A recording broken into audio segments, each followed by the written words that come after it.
ka maniwala sa kanila.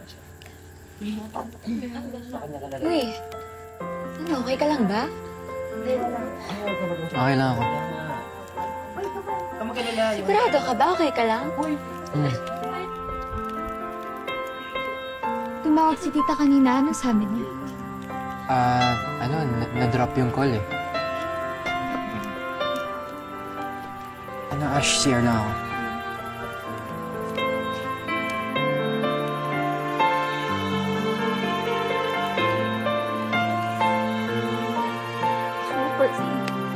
Bait ko kaya. Ash, kamusta si Marco?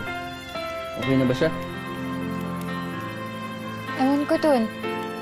Tinatanong ko naman kung okay lang siya. Hindi naman siya nagsasabi sa akin kung anong problema niya. Siguro bigyan mo na lang muna ng space. Okay lang yan.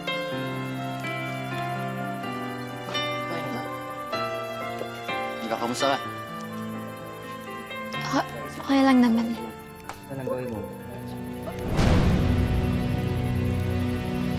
Alam mo, guys? Uy, Marco, teka lang! Angas mo talaga eh, no? Ano ba? Alam mo na nga may boyfriend si Ashley. Nanununod ka pa rin!